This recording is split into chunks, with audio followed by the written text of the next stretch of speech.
Kakain sana ako dito kaso ano eh, sarado eh. Ano to? Basa nito, Puk eh. Huh?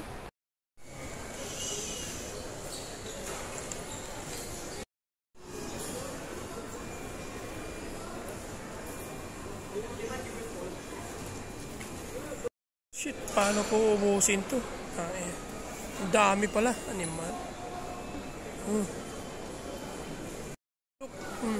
Chicken, 3 yan. May burger pa, may fries, may salad. Laki pa ng soft drinks. Tapos 2 gravy. Paano ko ubusin to ngayon? Akala ko maliit lang.